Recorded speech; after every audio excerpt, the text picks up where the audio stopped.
नमस्कार छात्रों, आज हम 8वीं कक्षा का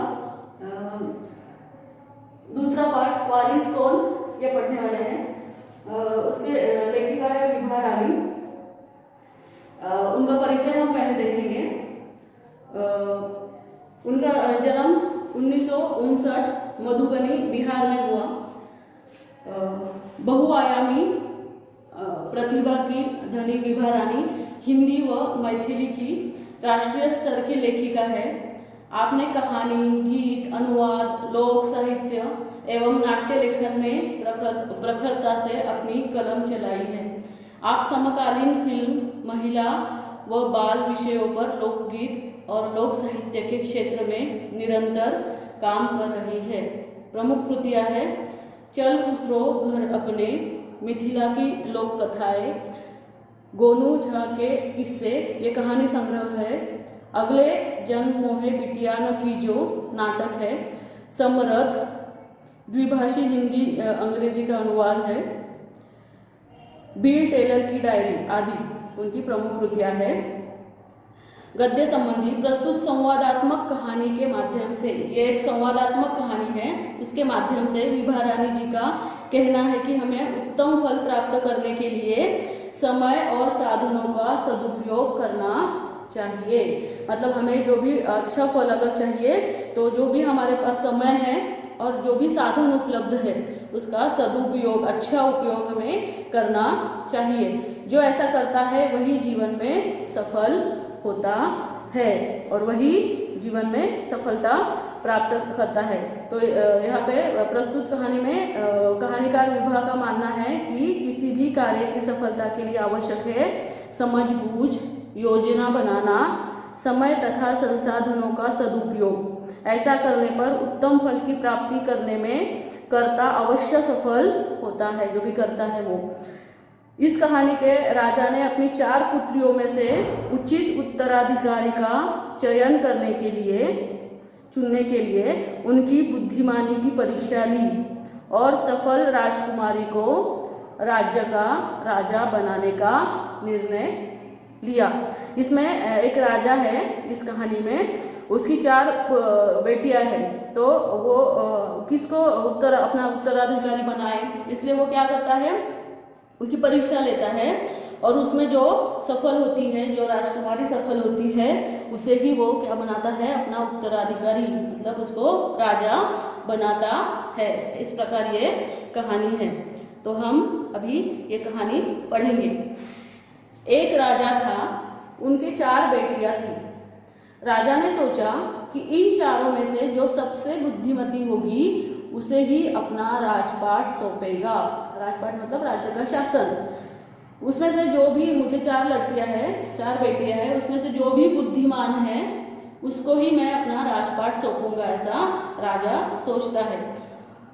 इसका फैसला कैसे हो वह सोचने लगा, लेकिन अभी यह चारों में से कौन बुद्धिमान है, कैसे हम उसका फैसला करेंगे।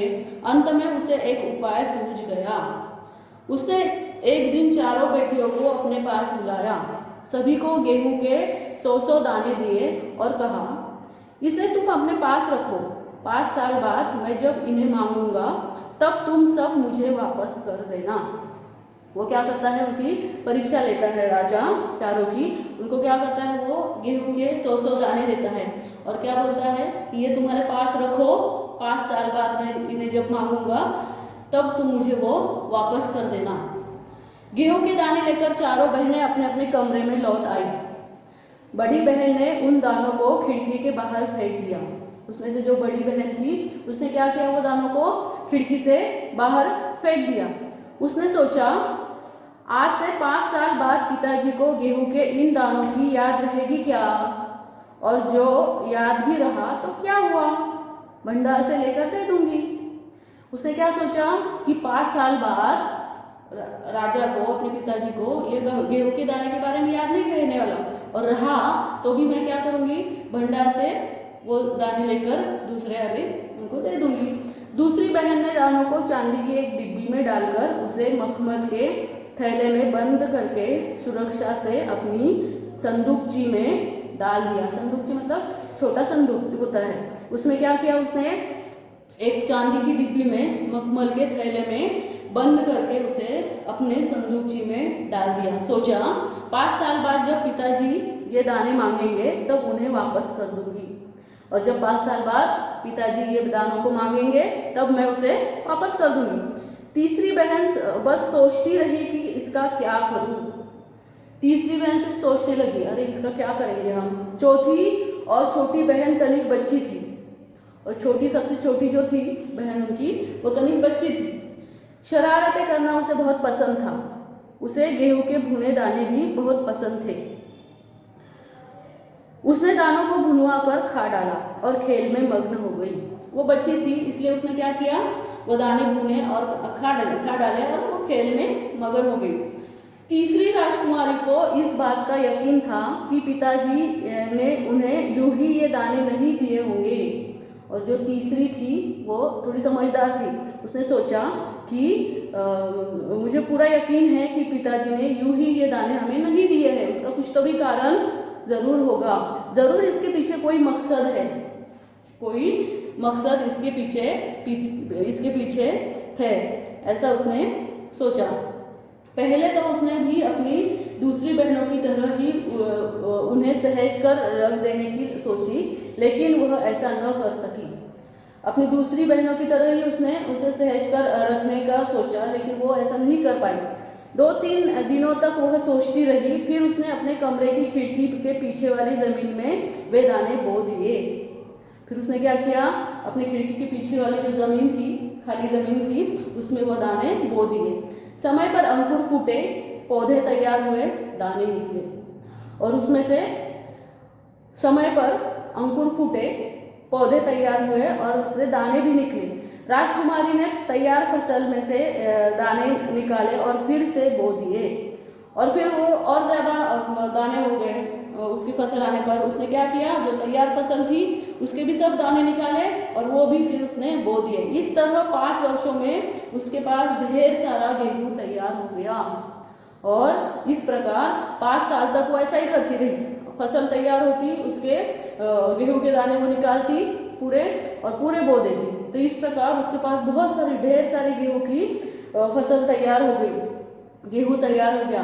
5 साल बाद राजा ने फिर चारों बहनों को बुलाया और कहा, और 5 साल अभी हो गए। फिर 5 साल बाद राजा ने फिर चारों बहनों को बुलाया और कहा, आज से 5 साल पहले मैंने तुम चारों को गेहूं के 100 दाने दिए थे और कहा था कि 5 साल बाद मुझे वापस करना। कहाँ है वे दाने, कहाँ पे है वे दाने मैंने जो आपको दिए थे। बड़ी राजकुमारी भंडार घर जाकर गेहूं के दाने ले आई और राजा को दे दिए। उसमें से जो बड़ी थी उसने क्या किया था, वो फेंक दिए थे राजा ने जो उसको दाने दिए थे। तो उसने क्या किया, वो भंडार घर में गई, वहां से गेहूं के दाने लाई और राजा को दे दिए। राजा ने पूछा, क्या ये वही दाने हैं जो मैंने तुम्हें दिए थे। फिर राजा ने क्या पूछा उससे, क्या यही दाने हैं क्या वो जो मैंने तुम्हें दिए थे।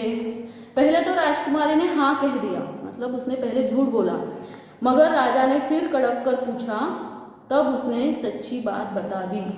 और फिर राजा ने फिर उससे कड़क कर पूछा, जोर से पूछा, तो उसने क्या किया, सच्ची बात बता दी कि नहीं, ये अभी मैंने भंडार घर से लाया है। राजा ने दूसरी राजकुमारी से पूछा, तुम्हारे दाने कहाँ है।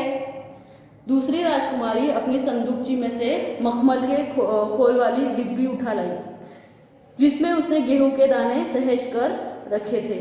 उसने जो चांदी की डिब्बी में जो दाने रखे थे वो लेके आई। राजा ने उसे खोलकर देखा, दाने सड़ गए थे। और ऐसा ही होगा ना, अगर हमने गेहूं अगर रखा ऐसा बांध कर, तो वो 5 साल बाद सड़ ही जाएगा। तीसरी राजकुमारी से पूछा, तुमने क्या किया उन दानों का।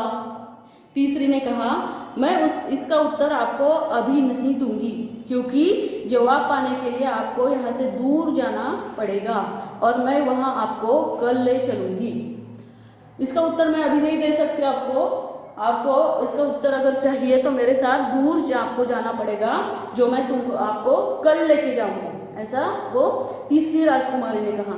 राजा ने अब चौथी और सबसे छोटी राजकुमारी से पूछा। उसने उसी बेपरवाही से जवाब दिया, उन दानों की कोई कीमत है पिताजी। वैसे तो ढेरों दाने भंडार में पड़े हैं। आप तो जानते हैं ना, मुझे गेहूं के भुने दाने बहुत अच्छे लगते हैं, सो मैं उन्हें भुनवा कर खा गई। तो आपको तो पता है मुझे भुने हुए दाने अच्छे लगते हैं, तो मैं वो दानों को भुनवा कर खा गई। आप भी पिताजी किन किन चक्करों में पड़ जाते हैं, और आप भी पिताजी किन चक्कर में पड़ गए, वो दानों के चक्कर में आप क्यों पड़ गए, ऐसा वो छोटी बेटी उसकी राजा की उसको बताती है, पूछती है। सभी के उत्तर से राजा को बड़ी निराशा हुई, और सभी का उत्तर उसने सुना और बहुत निराशा हुई। उसको लगा इसमें से बुद्धिमती ऐसी कोई भी लड़की मेरी नहीं है। चारों में से अब उसे केवल तीसरी बेटी से ही थोड़ी उम्मीद थी। अभी भी थोड़ी उम्मीद उसे तीसरी बेटी से थी, क्योंकि उसने क्या कहा था कि मैं कल आपको उसका जवाब दूंगी। दूसरे दिन तीसरी राजकुमारी राजा के पास आई। उसने कहा, चलिए पिताजी, आपको मैं दिखाऊं कि गेहूं के वे दाने कहाँ है। तो उसने दूसरे दिन वो राजकुमारी राजा के पास आई और उसने क्या कहा, चलिए पिताजी, आपको मैं दिखाऊं कि वे दाने कहाँ हैं। राजा रथ पर सवार हो गया। रथ महल नगर पार करके खेत की तरफ बढ़ चला, और फिर रथ ने महल पार किया, नगर पार किया, और वो खेत की तरफ बढ़ चला। राजा ने पूछा, आखिर कहाँ रख छोड़े हैं तुमने वे 100 दाने? इन 100 दानों के लिए तुम मुझे कहाँ कहाँ के चक्कर लगवाओगी? आखिर तुमने कहाँ रखे हैं, इतना दूर मुझे क्यों लेके आई हो? ऐसा राजा ने उसे कहा। तब तक रथ एक बड़े से हरे भरे खेत के सामने आकर रुक गया। राजा ने देखा सामने बहुत बड़े खेत की गेहूं की फसल थी।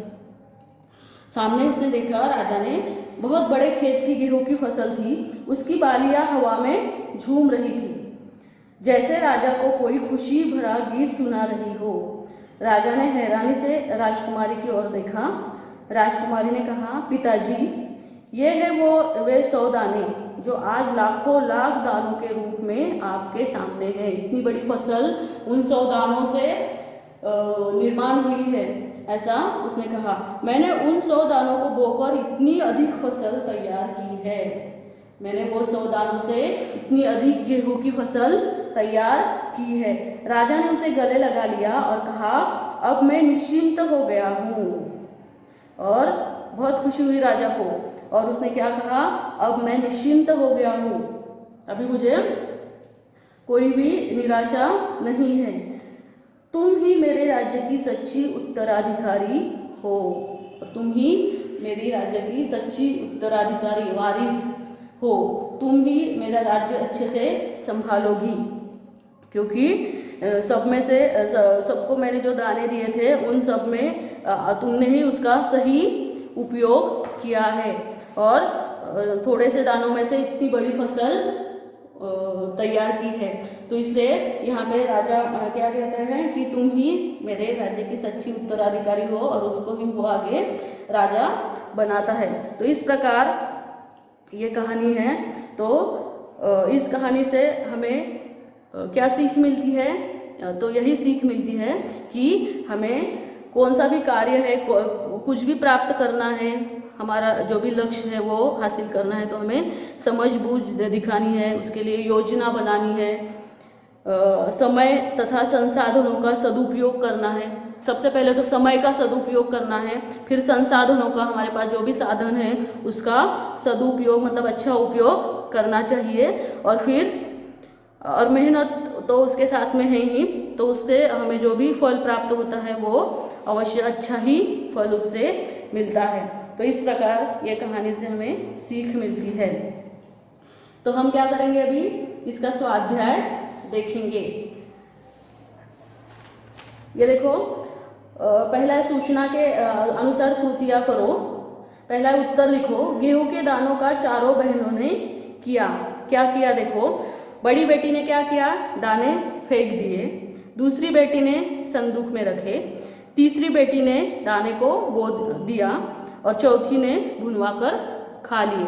तो इस प्रकार इसका उत्तर लिखना है। दूसरा है, उचित घटनाक्रम लगाकर वाक्य फिर से लिखिए। तो कौन सी घटना पहले हुई है उसके हिसाब से हमें उसका क्रम लगाना है वो वाक्यों का, और लिखना है। तो यहाँ पे पहला कौन सा वाक्य आएगा कि अंत में उसे एक उपाय सूझ गया, ये पहला वाक्य आएगा। दूसरा, सभी के उत्तर से राजा को बड़ी निराशा हुई, ये दूसरा आएगा। तीसरा आएगा, रथ एक बड़े से हरे भरे खेत के सामने रुक गया। और चौथा आएगा, राजा ने हैरानी से राजकुमारी की ओर देखा। ऐसे 4 क्रम उसके आएंगे। तीसरा प्रश्न है, सही विकल्प चुनकर वाक्य फिर से लिखो। सही विकल्प चुनना है आपको। जरूर इसके पीछे कोई डैश है, होगा। क्या होगा? उद्देश्य, हेतु या मकसद। तो क्या आएगा वहां पे? मकसद। सो मैं उन्हें डैश खा गई, भिगोकर, भुनवाकर, पकाकर। तो क्या आएगा वहां पे? भुनवाकर। तीसरा है, तुम ही मेरे राज्य की सच्ची डैश हो, रानी, युवराज्ञी, उत्तराधिकारी, उत्तराधिकारी। इसे तुम अपने पास रखो, डैश साल बाद मैं इन्हें मांगूंगा। 4, 7 या 5। तो 5 साल बाद मैं इन्हें मांगूंगा। आगे का है, परिणाम लिखो। हमें परिणाम लिखना है। क्या हुआ उस वाक्य का? गेहूं के दानों को बोने का परिणाम क्या हुआ? गेहूं के दाने बो दिए तो फसल तैयार हो गई। दूसरा है, सभी के उत्तर सुनकर राजा पर हुआ परिणाम। क्या हो गया? सभी के उत्तर सुनकर राजा निराश हो गया। दूसरी राजकुमारी का संदूकची में दाने रखने का परिणाम। दूसरी राजकुमारी का संदूकची में दाने रखने का परिणाम क्या हुआ? दाने सड़ गए। पहली राजकुमारी को कड़क कर पूछने का परिणाम। कड़क कर पूछा पहले राजकुमारी को तो क्या हुआ? उसने सच्ची बात बता दी। तो इस प्रकार ये स्वाध्याय भी हमारा पूरा हो गया। धन्यवाद।